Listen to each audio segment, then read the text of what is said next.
गांव का नाम था रामपुरवा। एक छोटा सा मिट्टी की खुशबू से भरा इलाका, जहां लोग सुबह सूरज के साथ जागते और शाम होते ही थककर अपने घर लौट आते। इसी गांव में रहता था एक लड़का, रवि। उम्र करीब 22 साल, गोरा सा रंग, पतली काया, पर आंखों में ऐसा तेज जो किसी भी अंधेरे को मात दे सके। रवि के पिता खेतीहर मजदूर थे, मां बीमार रहती थी। घर में दो छोटे भाई बहन थे, सुनीता कक्षा 8 और छोटू कक्षा 5। गरीबी इतनी थी कि कई बार चूल्हे में लकड़ी होती, पर अनाज नहीं। फिर भी रवि कभी शिकायत नहीं करता था। उसके पिता अक्सर कहा करते, बेटा, गरीब वो नहीं होता जिसके पास पैसा नहीं, गरीब वो होता है जो मेहनत करना छोड़ दे। रवि इन बातों को अपने दिल में उतार चुका था। संघर्ष की शुरुआत रवि ने इंटर तक की पढ़ाई किसी तरह गांव के स्कूल में की। किताबें पुरानी थीं, यूनिफॉर्म फटी हुई थी, पर सपना बड़ा था कुछ बनना, ताकि घर की गरीबी मिट सके। एक दिन पिता बीमार पड़ गए। खेतों में काम करने वाला हाथ रुक गया। घर की जिम्मेदारी रवि पर आ गई। मां ने कहा, बेटा, अब तू ही घर का सहारा है। रवि ने बिना कुछ बोले सिर झुका लिया, लेकिन मन में दृढ़ निश्चय कर लिया, अब मुझे कुछ करना ही होगा। ईंट भट्टे पर काम। गांव में ज्यादा काम नहीं था। रवि पास के कस्बे में एक ईंट भट्टे पर मजदूर बन गया। सुबह 4 बजे उठता, 5 बजे पहुंच जाता और सूरज ढलने तक ईंटें ढोता। हाथ फट जाते, पैर में छाले पड़ जाते, लेकिन रवि मुस्कुराता रहता। उसका दोस्त गुड्डू अक्सर कहता, अरे रवि, तू भी पागल है, इतनी मेहनत करके क्या मिलेगा? रवि मुस्कुराकर जवाब देता, मिलेगा भाई, जरूर मिलेगा, बस वक्त को थोड़ा सब्र चाहिए। रात को घर लौटकर वह छोटी बहन को पढ़ाता, छोटू को कहानियां सुनाता और खुद पुरानी किताबों से पढ़ाई करता रहता। एक चिंगारी। एक दिन रवि के हाथ एक पुराना अखबार लगा, जिसमें लिखा था, सरकार ग्रामीण युवाओं के लिए स्किल ट्रेनिंग का कार्यक्रम चला रही है, कौशल भारत योजना। उसके दिल में जैसे बिजली कौंध गई।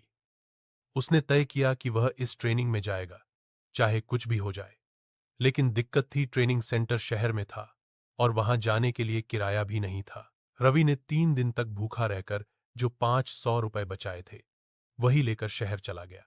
मां के आंसू देखकर उसने कहा, अम्मा, मैं कुछ बनकर ही लौटूंगा, आप बस दुआ करना। दर शहर की नई दुनिया। शहर उसके लिए किसी और ही दुनिया जैसा था।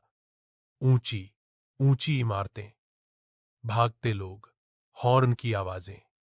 लेकिन रवि के लिए सबसे बड़ा सवाल था, रहने की जगह कहां होगी। वह एक छोटे से मंदिर के बरामदे में सो जाता, सुबह ट्रेनिंग सेंटर जाता, जहां उसे इलेक्ट्रिकल वर्क सीखना था। उसे मशीनों की समझ थी और सीखने की लगन तो खून में थी। 3 महीने की ट्रेनिंग के बाद उसने सर्टिफिकेट लिया और नौकरी की तलाश में निकल पड़ा। कई जगहों पर मना कर दिया गया, लेकिन रवि का आत्मविश्वास नहीं टूटा। दिस पहली नौकरी। आखिरकार एक छोटी सी इलेक्ट्रिकल रिपेयर शॉप के मालिक शर्मा जी ने उसे रख लिया। पहली तनख्वाह अचचार, शून्य। रवि के चेहरे पर वो खुशी थी जो किसी करोड़पति को बोनस मिलने पर भी नहीं होती। उसने तुरंत गांव पैसे भेजे, मां की दवा और भाई बहन की फीस के लिए। शर्मा जी ने देखा कि रवि न सिर्फ मेहनती है, बल्कि ईमानदार भी। धीरे धीरे उन्होंने उसे दुकान संभालने की जिम्मेदारी दे दी। रवि इलेक्ट्रॉनिक्स 2 साल बीत गए। रवि ने जो कमाया, उसमें से हर महीने थोड़ा थोड़ा बचाता रहा। उसने सोचा, अब मुझे अपनी दुकान खोलनी चाहिए।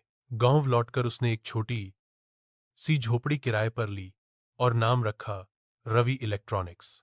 गांव के लोगों को शुरुआत में भरोसा नहीं था कि ये गरीब लड़का कुछ बड़ा कर पाएगा, लेकिन रवि ने सबको गलत साबित कर दिया। वह हर काम खुद करता, वायरिंग, पंखा, मोटर रिपेयर, मोबाइल चार्जर बनाना।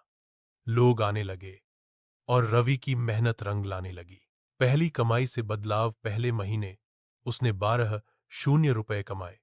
उसने सबसे पहले क्या किया, घर जाकर मां को नए कपड़े दिए। बहन को साइकिल और भाई को स्कूल की किताबें। माँ की आंखों में आंसू थे। बेटा, तूने तो हमारे जीवन का दिया फिर से जला दिया। रवि बोला, अम्मा, ये तो बस शुरुआत है। बदलाव की लहर धीरे धीरे रवि का नाम फैलने लगा। गांव के आसपास के कस्बों से भी लोग उसके पास आने लगे।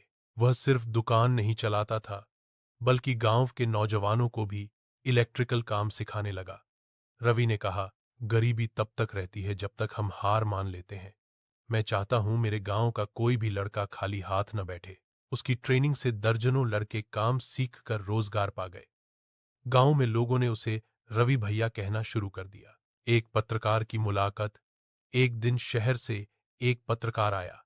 उसने रवि से पूछा, तुमने इतनी बड़ी सफलता पाई, कैसे? रवि मुस्कुराकर बोला, साहब, मैंने सिर्फ दो चीजें नहीं छोड़ी, मेहनत और उम्मीद। जब हालात बुरे थे तब भी विश्वास रखा कि अच्छा वक्त आएगा। गरीबी ने मुझे तोड़ा नहीं, गढ़ा है। उस इंटरव्यू के बाद रवि की कहानी अखबार में छपी। गरीब का बेटा बना गांव का हीरो। नया जीवन। अब रवि ने पक्का मकान बना लिया है। मां खुश है। सुनीता कॉलेज जा रही है। छोटू इंजीनियरिंग की पढ़ाई कर रहा है। गांव के बच्चे जब स्कूल जाते हैं तो रास्ते में रवि की दुकान देखकर कहते हैं, देखो, ये वही रवि भैया हैं जिन्होंने हार नहीं मानी। रवि अब भी हर सुबह मंदिर जाकर हाथ जोड़ता है। भगवान, मुझे इतना ऊंचा मत करना कि मैं अपने पुराने दिन भूल जाऊं। वह अब भी वही विनम्र, मेहनती रवि है।